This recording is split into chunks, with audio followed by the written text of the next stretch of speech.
भारतीय राष्ट्रीय स्नातक संघ को लेकर के बैठक है।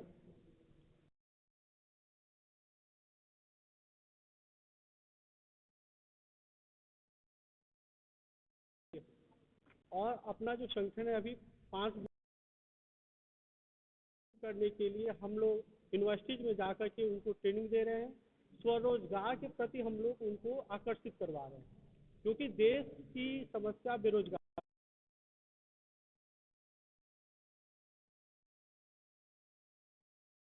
की जा सकती है। तो उसके लिए हम लोग स्वरोजगार के लिए प्रेरित करेंगे कि जिससे मैक्सिमम जो है रोजगार उत्पन्न हो, क्योंकि एक जो स्वरोजगार करता है वो कम से कम 5 रोजगार उत्पन्न करता है। तो करीब करीब 50% हमारी बेरोजगारी दूर करने का हम लोग कार्य करेंगे। इसके तहत अपना जो संगठन है प्रदेश स्तर पर, क्षेत्र स्तर पर, जिला स्तर पर और यहाँ तक हम लोग ग्राम स्तर पर 10-10 पदाधिकारियों की नियुक्ति कर रहे हैं, जो निचले स्तर पर जो भी समस्याएं आ रही हैं उनका निदान करने का हम लोग कार्य करेंगे। संगठन की आधारशिला जो है 12 जनवरी 2019 को रखी गई। अभी तक क्या क्या कार्य हो गया? अभी तक अपने संगठन के माध्यम से हम लोग मशरूम की खेती की ट्रेनिंग बच्चों को करवा रहे हैं केवीके से टाई अप करके, और मधुमक्खी पालन की ट्रेनिंग करवा रहे हैं, और जो रोजगार के लिए हम लोग रोजगार मेला लगवाने का कार्य कर रहे हैं। ये सब कार्यों को करते हुए हम लोग बेरोजगारी को दूर करते हैं। जैसे कि ट्रेनिंग करने के बाद जो बजट इनको लगेगा, ये बजट कहाँ से?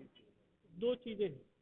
समाज में लोगों को मालूम नहीं है कि योजना सरकारी योजनाएं कौन कौन सी आ रही हैं। तो सरकार के स्वरोजगार के लिए कौन कौन सी योजनाएं आ रही हैं उनको बताने का कार्य कर रहे हैं, और जो भी सरकारी तंत्र जिससे वो योजनाओं का लाभ मिले वहां तक हम लोग पहुंच करके उनको लाभ दिलवाने का कार्य करते हैं। एक समस्या और आ रही है, जैसे कि युवाओं के साथ आउटसोर्सिंग और संविदा पर नौकरी रखी जाती है जी सीधी भर्ती क्यों नहीं होती, जिसमें आपका किस तरह आंदोलन होगा? जी, हम लोग उस पर भी अभी विचार कर रहे हैं। उसकी भी एक कमेटी बनाई गई है। इसमें संविदा कर्मियों के साथ शोषण हो रहा है, तो उस शोषण को कैसे हम लोग खत्म करें। उसमें क्या हो रहा है कि संविदा बेसिस पे लोग वैकेंसी निकाल रहे हैं और निविदा बेसिस पे भी निकाल रहे हैं। उसमें वो लोग वैकेंसी तो निकाल रहे हैं, लेकिन वैकेंसी निकालने के साथ साथ उनके साथ अलग से पैसा वो लोग चार्ज करते हैं, कहीं 70,000 कहीं 80,000। उसके तहत हमारे पास क्या है, जो पैसा दे दिया तो वो अयोग्य आदमी वहाँ पहुँच जा रहा है, क्योंकि वो पैसे के थ्रू वहाँ पहुँच रहा है, इंटरव्यू के थ्रू नहीं। तो इस पर अपना संगठन कार्य कर रहा है। उसका निस्तारण कैसे किया जा सकता है कि सरकार को भी कोई नुकसान ना हो और हमारे जनता को भी कोई नुकसान ना हो। उसका बीच में हम लोग कमेटी बना करके उसका फाइनल ड्राफ्ट करके हम लोग सरकार को सबमिट करेंगे। जैसा कि आपने कहा कि सरकार जो कर रही है आप उसके साथ हैं, आपकी बात के मायने यही निकल रहे हैं कि आप सरकार के साथ हैं। तो सरकार जो अपने यहाँ गवर्नमेंट जॉब देती है उनकी सैलरी अलग होती है, और मैंने सरकार के साथ नहीं कहा, मैंने कहा नहीं सरकार के साथ है, मैंने ये नहीं कहा। जैसे आपकी बातों से यही निकल के आ रहा है कि आप सरकार के साथ हैं, तो फिर आप आंदोलन आप नहीं समझे कैसे हमने कहा सरकार। मैंने कहा कि उसमें खामियां हैं, उसमें भ्रष्टाचार है। उस भ्रष्टाचार को कैसे हम खत्म करेंगे, उस पर हमारी कमेटी बैठेगी, उस पर पूरा निष्कर्ष निकालेगी कि उसका जो भ्रष्टाचार जो हो रहा है वैकेंसी के नाम पे और अयोग्य लोग वहाँ पहुँच रहे हैं, उसका निस्तारण हमारी कमेटी बनाएगी, और वहाँ पे जाकर के मुख्यमंत्री जी से और वहाँ पे जो कमेटी रिक्रूटमेंट कमेटी होती है उससे हम लोग बात करें। हमारा प्रोसेस पूरा नहीं है जी, हम ये कहना चाहते हैं जैसे संविदा कर्मी जो गवर्नमेंट जॉब कर रहे हैं उनके बराबर ही काम करते हैं, मेहनत उतनी होती है, टाइमिंग उतनी होती है, जबकि संविदा कर्मी को सैलरी कम दी जाती है। इस पे आप क्या कहेंगे? अगर सरकार से आपको कुछ कहना हो तो क्या कहेंगे?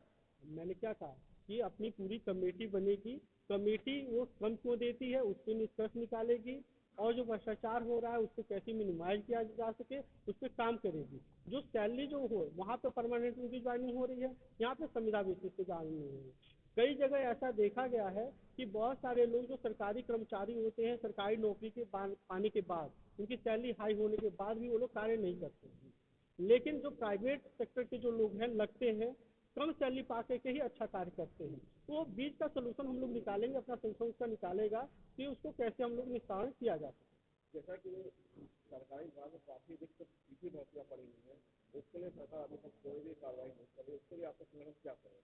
उसके लिए हम लोग उसकी हो रहा है, जैसे रोजगार का गठन अलग होगा।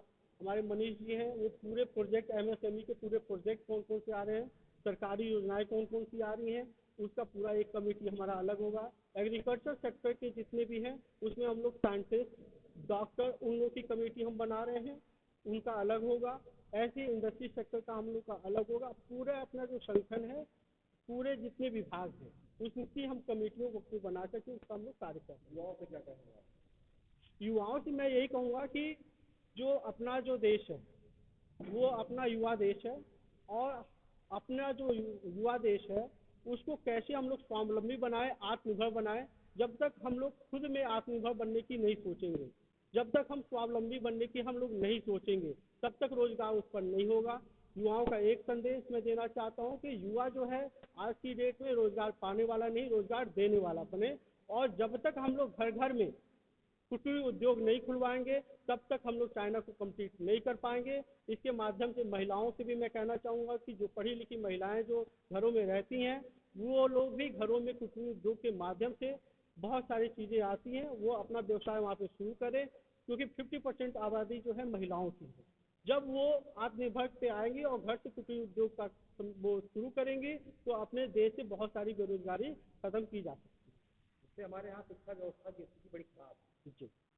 हम अभी कल एक गांव में गए थे, वहाँ पे प्राइमरी स्कूल को हमने देखा कि वहाँ पे ऐसे ऐसे शिक्षक हैं जिनको शुद्ध शब्दों में लिखना नहीं आता, जबकि स्नातक हमारे यहाँ रोडों पे टहल रहे हैं। इससे आप क्या कहेंगे और क्या करना चाहेंगे? इस पे हमने क्या, जो अपना जो संगठन है उसमें क्या खामियां हैं, जो सरकारी नौकरी पाने के बाद लोग प्राइवेटाइजेशन के पीछे क्यों जा रही है, सरकार प्राइवेटाइजेशन के पीछे क्यों जा रही है। हम लोग कहते हैं कि प्राइवेटाइजेशन हो रहा है, प्राइवेटाइजेशन हो रहा है, आवाज हम लोग उठाते हैं, लेकिन कभी ये नहीं सोचते कि हम लोग प्राइवेटाइजेशन की तरफ बढ़ क्यों रहे हैं। उसका जो कारण है, जो सरकारी कर्मचारी है, जैसे आपने एग्जाम्पल दिया कि उसको हम लोग 70,000 सैलरी में दे रहे हैं, वो क्वालिटी नहीं दे पा रहा है जो हमारा 10,000 रुपये प्राइवेट में पाने वाला क्वालिटी दे रहा है। तो ये हमें भी, इसीलिए सरकार जो है प्राइवेटाइजेशन और संविदा के पीछे भाग रही है। नहीं, जैसे शिक्षा मित्रों को रख के पढ़ाया जा रहा है, और शिक्षा मित्रों की ये कंडीशन है कि उनको अगर सामने बोल दिया जाए कि आप एक शब्द कोई इसको लिख दो आप, या कोई पहाड़ा सुना दो हमको, 19 का पहाड़ा सुना दो, उनको ये नहीं पता है कि 19 का पहाड़ा हम सुनाते हैं तो अगला पढ़ाव क्या होगा, समझ या तो आपको जो शिक्षा मित्र बने थे उनकी एजुकेशन क्या रखी गई थी आप बताइए।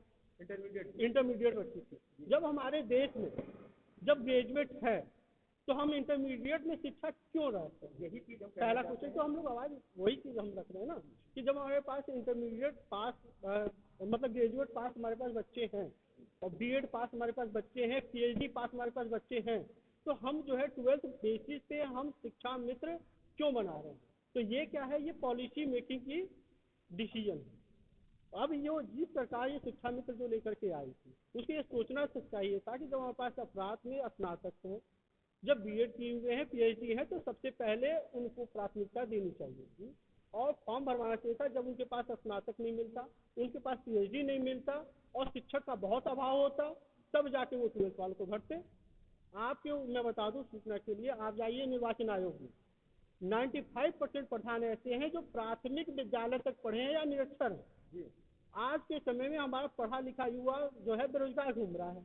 जो आपका पढ़ा लिखा नहीं है वो आपका 56,000 ग्राम सभा है, वहाँ पे 95% अगर प्रधान वहाँ पे काम कर रहा है तो कुछ ना कुछ तो उसको फायदा मिल रहा होगा। तो अगर वही कार्य अगर हम ग्रेजुएशन मिनिमम हम जो चुनाव है उसमें ग्रेजुएशन रख दें तो कम से कम प्रत्येक 5 साल पे हम 56,000 स्नातकों को हम एडजस्ट करने का कार्य कर सकते हैं। इसी तरीके से बीटीसी में हम कर सकते हैं, इसी तरीके से आपका जिला पंचायत सदस्य में हम कर सकते हैं। तो ये सारी लंबी प्रोसेस है, धीरे धीरे आप मिले हैं, धीरे धीरे मिलेंगे, हम लोग की संगठन की विचारधारा जानेंगे आप, और बहुत सारी योजनाएं हम लोग लेकर के आए हैं।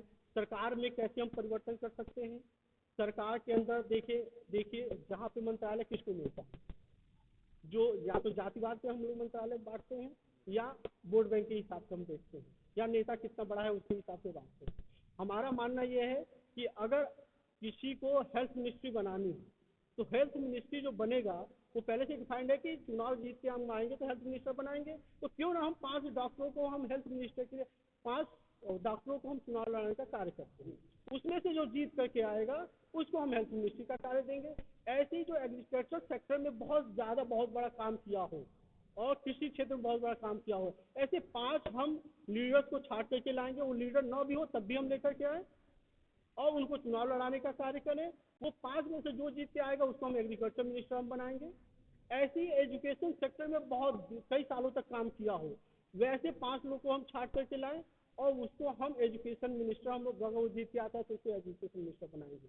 आपका जब 9वीं पास वाला बच्चा, 9वीं पास वाला जब आपका हेल्थ मिनिस्टर बनेगा, एजुकेशन मिनिस्टर बनेगा, तो वो कौन सी पॉलिसी बनाएगा? 5 साल में आपको एक शहर में साल भर लग जाता है एक शहर को समझने में, वहाँ भी तो पूरे देश का मंत्रालय संभालना है, तो वो 9वीं पास वाला कैसे संभाल लेगा?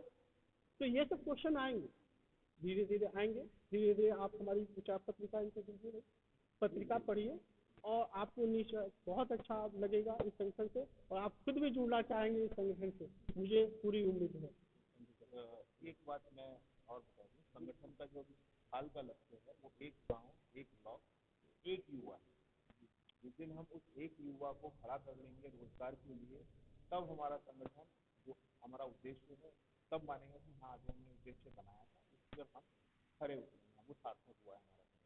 तो हमारा जो है अभी देश के लिए एक गांव, एक ब्लॉक, एक गांव, एक युवा, ये हमारा लक्ष्य है। निकट भविष्य में रोजगार जरूर करें। ऐसी और भी तमाम खबरों के लिए देखते रहिए तीसरी आंख न्यूज़ 24। लाइक सब्सक्राइब करें हमारा चैनल और विजिट करें तीसरी आंख news24.in पर।